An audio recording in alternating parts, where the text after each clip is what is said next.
To everyone, welcome to the fourth ITD video. आज हम पढ़ेंगे लोकल एनेस्थीसिया के बारे में। तो कुछ मेन टॉपिक्स हमारे लोकल एनेस्थीसिया के: introduction, chemistry, mechanism of action, local actions, adverse effects and uses in industry. तो हमारे लोकल एनेस्थीसिया क्या है? लोकल एनेस्थीसिया जो है वो टाइप ऑफ ड्रग है जो कि टॉपिकली और बाय लोकल इंजेक्शन एक्ट होती है and they cause reversible loss in sensitive perception. इस वर्ड को बिल्कुल अंडरलाइन करिए, reversible loss in sensitive perception. तो ये है हमारी main definition of local anaesthesia. अब इसी केमिस्ट्री पे आए। केमिस्ट्री पे आने से पहले थोड़ा सा एक बार लोकल एनेस्थीसिया की मेन एग्जांपल ड्रग्स कौन कौन सी, जैसे लिग्नोकेन और लीडोकेन, ब्रोकेन, कोकेन जैसी ड्रग्स जो है वो लोकल एनेस्थीसिया की मेन एग्जांपल ड्रग्स हैं। अब इसी केमिस्ट्री के बारे में पूछा जाए तो chemistry of local anaesthesia basically weak bases हैं and they are amphiphilic in action. अच्छा, अगर इसकी केमिस्ट्री के बेसिस पे तो दो चीजों में डिवाइड कर दिया गया है: ester linked local anaesthesia and amide local anaesthesia. जो एस्ट्रलिंग लोकल एनेस्थीसिया होता है वो थोड़ा सा कहते हैं कि थोड़ा एडवर्स इफेक्ट दे सकता है क्योंकि they cause hypersensitivity reactions. Example of ester linked local anaesthesia is procaine, cocaine etcetera. Amide local anaesthesia जो है, जो कि widely used local anaesthesia in dental treatments हैं, इसका मेन एग्जांपल हमारा लिग्नोकेन और हमारा ब्यूफिकेन, इसके मेन एग्जांपल्स हैं हमारे। अब अगर हम बात करें सबसे मेन चीज मैकेनिज्म ऑफ एक्शंस की, तो मैकेनिज्म ऑफ एक्शन पढ़ने के लिए एक बार हम पूरा का पूरा डिटेल मैनर में मैकेनिज्म ऑफ एक्शन पढ़ते हैं। इससे पहले हमने 11th क्लास के अंदर पढ़ रखा है हमारा आयनिक मेम्ब्रेन पोटेंशियल के बारे में। आयनिक मेम्ब्रेन पोटेंशियल के बारे में हमने पढ़ रखा है। तो क्या होता है हमारा आयनिक मेम्ब्रेन पोटेंशियल? जैसे एक हमारा रेस्टिंग में, जैसे एक हमारी मेम्ब्रेन है, न्यूरॉन की हमारी मेम्ब्रेन है, इसके अंदर हमारा अंदर नेगेटिव चार्ज है, बाहर हमारा पॉजिटिव चार्ज है, बाहर हमारा सोडियम आयंस है और अंदर हमारे पोटेशियम नेगेटिव प्रोटीन्स हैं। ठीक है, तो तीन हमारी स्टेज होती हैं। एक हमारी होती है रेस्टिंग स्टेज, एक होती है हमारी एक्टिवेटेड स्टेज और एक होती है हमारी इनएक्टिवेटेड स्टेज। ठीक है, तो बेसिकली मोटी मोटी अगर मैं बात कहूँ तो हमारे लोकल एनेस्थीसिया ड्रग्स जो होती हैं वो ये सोडियम आयंस जो होते हैं ना, जब ये अंदर जाते हैं तो उसका कंडक्शन रोक देते हैं। उसका जब सोडियम आयंस जब अंदर मेम्ब्रेन में जाते हैं, जब एक्शन पोटेंशियल होता है, एक्शन पोटेंशियल को ब्रेक करते हैं और सोडियम आयंस का जो अंदर ट्रांसपोर्ट होता है वो बिल्कुल डिक्रीज कर देते हैं। जिससे क्या होता है, सोडियम आयंस अंदर जाएंगे नहीं, नर्व कंडक्शन आगे होएगी नहीं, एक्शन पोटेंशियल आगे होएगा नहीं। जब एक्शन पोटेंशियल नहीं होगा, नर्व कंडक्शन नहीं होगी, तो क्या होगा, सुन पड़ जाएगी। तभी वो चीज सुन कर देती है। एनेस्थीसिया का मतलब क्या होता है? एनेस्थीसिया का मतलब होता है सुन कर देना। बिल्कुल ही लोकल एनेस्थीसिया सुन कर देती है हमारी नर्व्स को।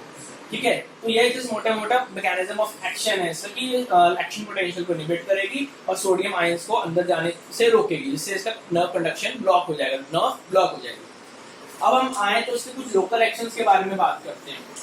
लोकल एक्शंस के तो सबसे पहले इसका कॉम्बिनेशन जो सबसे पहले दिया जाता है, कॉम्बिनेशन विद एड्रेनलिन। ठीक है, एड्रेनलिन स्टूडेंट्स आपने पढ़ रखा है कि एड्रेनलिन जो होता है हमारा एड्रेनर्जिक ड्रग होता है। एड्रेनर्जिक ड्रग होता है हमारा। ठीक है, एड्रेनर्जिक ड्रग होता है हमारा। ठीक है, तो क्यों, मतलब ये रीजन पूछा जाता है क्यों लिग्नोकेन को या लोकल एनेस्थीसिया को एड्रेनलिन के साथ कंबाइन किया जाता है। सबसे पहली बात, पहला point, it provides bloodless field for dental surgery. अच्छा, ब्लडलेस फील्ड कैसे? एड्रेनलिन जो है वो एक वेसोकॉन्स्ट्रिक्टर है, वो ब्लड वेसल्स को कॉन्स्ट्रिक्ट करके रखता है। कॉन्स्ट्रिक्ट करके रखेगा तो ब्लड का जो फ्लो होगा वो नहीं इतना हो पाएगा, जिससे एक डेंटिस्ट को एक ब्लडलेस फील्ड मिलेगी सर्जरी करने के लिए। दूसरा हमारा पॉइंट है, लोकल एनेस्थीसिया का ये एक्शन प्रोलॉन्ग कर देता है। क्यों? अब अगर ये है कि हमारे को ये वेसोकॉन्स्ट्रिक्टर है, ब्लड को इतना फ्लो नहीं होने देगा, तो लोकल एनेस्थीसिया अपनी एक्शन को अच्छे से कर पाएगा। ठीक है, अच्छे से उसका एक्शन हो पाएगा। ठीक है, जो लोकल एनेस्थीसिया की जो टॉक्सिक इफेक्ट्स होता है उसको भी बिल्कुल ब्लॉक करके रखता है। ठीक है, और लोकल एनेस्थीसिया की इंटेंसिटी अच्छे से इंक्रीज कर देता है। जिससे क्या होगा, हमारा जो पार्ट होगा, जिस भी पार्ट हम सुन करना चाहेंगे वो अच्छे से सुन भी हो जाएगा, एक ब्लडलेस फील्ड भी मिलेगी और एक डेंटिस्ट अपना ट्रीटमेंट अच्छे से कर पाएगा। तो ये मेन कॉन्सेप्ट होता है why local anaesthesia is given in the combination of adrenergic drug like adrenaline. फिर इसका एक और मोस्ट इंपोर्टेंट लोकल एक्शन हम पढ़ते हैं कि इसको इन्फ्लामेशन जो इन्फ्लामेटरी जैसे चोट, इन्फ्लामेटरी टिश्यूज मैं कहना चाहूंगा, इन्फ्लामेटरी टिश्यूज के अंदर इसको स्टूडेंट्स नहीं दिया जाता। क्यों नहीं दिया जाता? अब इन्फ्लेमेशन में क्या होता है, इन्फ्लेमेशन सूजन हो गई, बॉडी फ्लूइड्स वगैरह सब चीजें निकलती हैं उसमें, तो ये क्या हो सकता है? और इन्फ्लेमेशन सबसे पहले क्या होता है, इसका जो पीएच होता है ना, पीएच वो डाउन होता है, मतलब कम होता है, और ये एसिडिक इन नेचर होता है, ठीक है। और मैंने आपको जैसे केमिस्ट्री में बताया कि लोकल एनेस्थीसिया जो होता है बेसिक इन नेचर होता है, वीक बेसिस होते हैं वो, ठीक है। तो अब ये एसिडिक है, वो बेसिक है, तो क्या होगा, आयनाइजेशन रिएक्शन हो जाएगा इनके बीच में आयनाइजेशन रिएक्शन हो जाएगा, और क्या होगा कि लोकल ये इन्फ्लेमेशन है, इन्फ्लेमेशन के बॉडी फ्लूइड का टाइप निकलेंगे, तो ये लोकल एनेस्थीसिया अपना एक्शन कर ही नहीं पाएगा इन्फ्लेमेटरी टिश्यूज में, इसलिए इन्फ्लेमेटरी टिश्यूज में लोकल एनेस्थीसिया नहीं दिया जाता। अब इसके नॉर्मल से एक्शंस अगर मैं इसमें डिस्कस करूं कि जो सबसे पहले सेंट्रल नर्वस सिस्टम पे क्या एक्ट करता है, सेंट्रल नर्वस सिस्टम पे इसका एक्शन होता है, पहले स्टिमुलेट करेगा, फिर बाद में डिप्रेस कर देगा, stimulant depression, stimulant depression, stimulant depression, ऐसा होता है इसका एक्शन, ठीक है ना। उस जैसे कोकेन है, प्रोकेन, ऐसे एग्जांपल्स लें तो ये पहले स्टिमुलेट कर देगा सेंट्रल नर्वस सिस्टम को, बाद में एकदम से डिप्रेस हो जाएगा सेंट्रल नर्वस सिस्टम। फिर अगर हम बात करें इसकी सीवीएस की, मींस कार्डियोवैस्कुलर सिस्टम की वो करें, तो कार्डियोवैस्कुलर सिस्टम को सिंपल सी बात है ये डिप्रेस करके रख देगा। डिप्रेस मतलब ब्रैकीकार्डिया, तो फिजियोलॉजी वाले स्टूडेंट सबको पता होना चाहिए ब्रैकीकार्डिया क्या होता है। ब्रैकीकार्डिया का मतलब होता है हार्ट रेट कम कर देगा ये, ठीक है, ठीक है, हार्ट रेट कम कर देगा, सीरियस डिप्रेसेंट है। ब्लड प्रेशर को ये कम कर देता है, ब्लड प्रेशर को ये कम कर देता है, कोई सीरियस के अंदर आ गया। अब इसके कुछ एडवर्स इफेक्ट्स देखे जाएं, इसके कुछ कॉन्ट्रा इंडिकेशंस देखी जाएं, तो सबसे पहले तो सीएनएस के लिए स्टिमुलेंट डिप्रेशन ये थोड़ा बहुत एडवर्स इफेक्ट साबित होता है।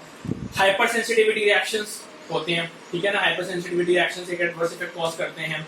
अगर इसको ढंग से नहीं दिया जाए, अगर इसका इंजेक्शन ढंग से नहीं लगाया जाए तो ये पेशेंट का बड़ा पेनफुल होता है। सीरियस में ब्रैकीकार्डिया कर देता है, हार्ट रेट डाउन कर देगा, जिससे दिक्कत हो जाती है। उसके बाद अपना जैसे मैंने अपना कॉम्बिनेशन विद एड्रेनलिन, अब एड्रेनलिन वेसोकंस्ट्रिक्टर है, तो ये हाइपरटेंसिव पेशेंट्स में नहीं दिया जाता।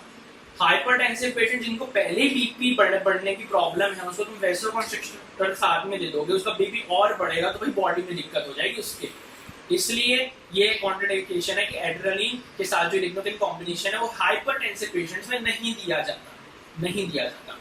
उसके बाद मैं डिस्कस करूं इसका आखिरी टॉपिक, यूजेस इन डेंटिस्ट्री, एलए का यूज इन डेंटिस्ट्री, ठीक है ना। अब मैंने सबसे इंपॉर्टेंट टॉपिक निकाल लिया है। मेडिकल सर्जन के लिए सबसे ज्यादा इंपॉर्टेंट होता है जनरल एनेस्थीसिया, लेकिन डेंटल सर्जन और डेंटिस्ट के लिए सबसे ज्यादा इंपॉर्टेंट होता है लोकल एनेस्थीसिया, क्योंकि हमारा काम जितना होता है मूल लोकलाइज्ड मैनर के अंदर होता है। तो लिग्नोकेन जो मेनली ड्रग है, लिग्नोकेन और लीडोकेन मेनली ड्रग है, उसको हम मेनली यूज करते हैं इस चीज के अंदर। एड्रेनलिन के साथ कॉम्बिनेशन के साथ भी यूज करते हैं, और एक प्रॉपर कॉम्बिनेशन के साथ देते हैं, जिसके अंदर वही सारी मैंने जो पहले आपको पॉइंट्स बताया कि ब्लडलेस फील्ड मिलेगी सर्जरी की, जिससे हम एक्सट्रैक्शन के मतलब कोई भी डेंटल सर्जरी, माइनर सर्जरी के वक्त हमारे लिए बहुत ईजी हो जाता है एक अच्छी सी सर्जरी करना, और पेशेंट का वो वाला पार्ट भी सुन पड़ जाता है। उसके बाद कुछ फील्ड ब्लॉक्स की बात करते हैं, तो कुछ नर्व ब्लॉक्स की बात करते हैं। एक होता है नॉर्मल नर्व ब्लॉक, कि हमने पर्टिकुलरली नर्व को ब्लॉक किया, that is called as nerve block. एक होता है फील्ड ब्लॉक, कि हमने पूरी फील्ड ऑफ नर्व को ब्लॉक कर दिया, इसको हम कहते हैं फील्ड ब्लॉक। तो यही कुछ हमने बातें थी जो कि लोकल एनेस्थीसिया के बारे में पढ़ी, ठीक है। तो होप आपको मेरा लेक्चर ठीक लगा होगा, ये IGTV वीडियो ठीक लगा होगा। Thank you for liking this video, stay healthy, stay safe, thank you.